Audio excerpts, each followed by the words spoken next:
Jabari for three and the win. Yeah! He got it!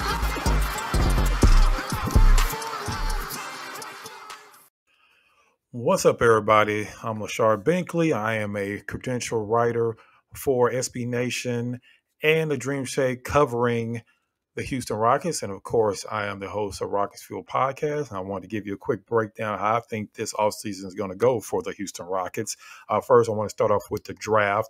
I just feel that the Rockets are in a position where I don't think they view Scoot Henderson that much better than Amin Thompson to give up the draft capital that they would have to give up, along with the players they would have to give up to move to number two. And I say the number two because I don't feel like Scoot Henderson is going to fall past Charlotte, even with them having LaMelo Ball, just because Charlotte's not exactly a team that's been winning recently. So why would they pass up a talent like Scoot Henderson, even though they have a point guard in LaMelo Ball? But I think they're going to find some way to try to get them to play together because at this point, Charlotte just needs talent.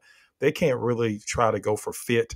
They're not a good enough team to go for fit, which to me, that's more going with Brandon Miller. I just think Scoot Henderson is the best prospect outside of Victor Wembanyama. So why in the world would Charlotte pass them up?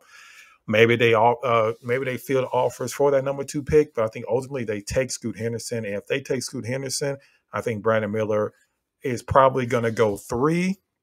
Even if Portland trades out of that pick, I think the team that trades into number three will still probably go with a Brandon Miller. So I think that leaves the Rockets with Thompson. And at this point, even as I look at it, and I'm no scout expert, but I've talked to plenty of them, Thompson has the potential to possibly be one of the, if not top 2-3 players in this draft.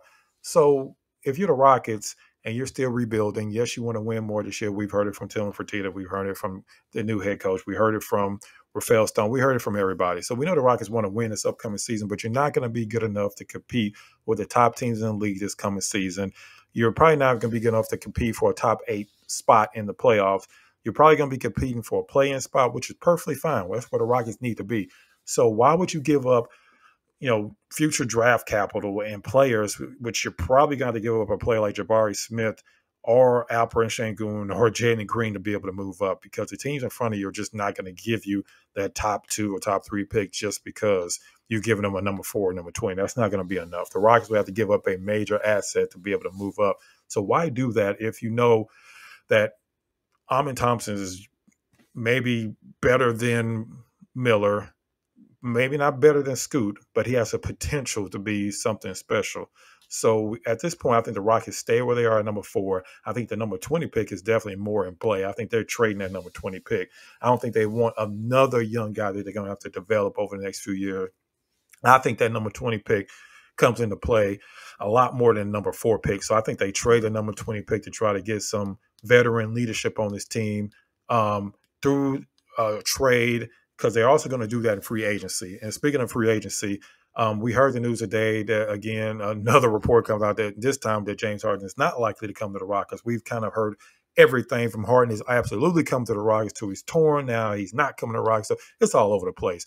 My opinion, I think Harden stays exactly where he is with the 76ers because they can give him the most money. They're probably more willing to give him a max contract, considering they're still trying to maximize Joel Embiid's prime years. And the only way they're going to be able to do that is not by letting James Harden walk, because they're not going to have all this big-time cap space if they let him walk. They still wouldn't be able to bring in a player of the caliber of James Harden in free agency if they let him walk. So Daryl Morey knows his job is online, so he's probably going to do whatever he can to bring back James Harden. Ultimately, I think Philadelphia blinks and gives Harden that max contract, and Harden stays exactly where he is. I think all this stuff that's been going on recently with the news coming out, I think it was just a leverage play for him to get that max deal, because I think there's no way that Rafael Stone and the Rockets were going to give him 3 or 4 year max deal. It just wasn't going to happen. It makes no sense to eat into your future cap space for a player that will make you better, but how much better will he really make you? I mean, maybe, you can prop up 5 or 6, 7, 8 more wins, but ultimately that's not going to be good enough to where you really want to be, as that top 4 seed out west. So I think the Rockets don't go get a player like James Harden. I don't think they go get a player like Fred VanVleet. I think the Rockets stay kind of relatively not quiet, but I think that they go the conservative route, going with players maybe like a Josh Hart or a Seth Curry or a Naj Reid, players that are not going to eat into their cap space, even if they give them 2 or 3 year deals. They're not going to be asking for $30 million a year. At the most, maybe Josh Hart gets close to 20, maybe, but I don't even think that he might not even get that high because you never really know what superstars are going to become available. You want to have that flexibility to be able to say, hey, we got the cap space. We're willing to give you future draft picks, and we have the cap space because we want to bring in this star level player, superstar player. And I know people are saying, like, well, what star player going to be available? We never know. Today's NBA players become available all the time that we may never even thought of that were going to become available. So what you do is keep that flexibility. You don't go spend all your $60 million in one offseason, and you do it the smart way. You bring in 2 or 3 veterans.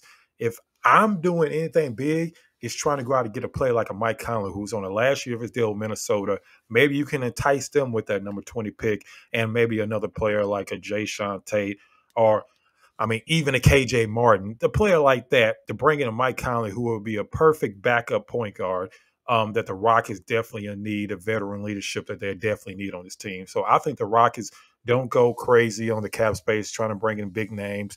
I think they go the conservative route, go get a player, like I said, like a Seth Curry who can help with the shooting, or a Josh Hart can do a little bit of everything, or even a Naj Reid, who's a really good backup center, or something the Rockets, one way or another, the Rockets have to get a backup center for Alperen Sengun. Alperen Sengun, we know now that the Rockets not getting Victor Wembanyama, so Alperen Sengun is going to be your starting center. The Rockets need a legitimate backup center, something they didn't have last season. So ultimately, the Rockets stay at number 4. They trade that number 20 pick, and they spend their money wisely this offseason. To me, that's the realistic best case scenario as far as the offseason is concerned, at least in my eyes, to where you're not hampering yourself in the upcoming seasons by giving away big contracts, and 3 or 4 years down the line, you're stuck giving somebody $30-40 million a year. All right, that's going to do it for a little quick segment I want to get off about the Rockets offseason coming up. Of course, the draft is next week, June 22nd. The Rockets probably have a press conference afterwards, and I will definitely be out at that. This weekend, we have a special guest coming on, Rafael Barlows, who's like probably one of the best, if not the best, draft guys out there. He also has some news he dropped about Zion Wilson. We're going to be talking to him about that. That episode is going to drop this weekend. So make sure to join Vader and myself as we have another great episode of Rockets Field Podcast dropping this weekend.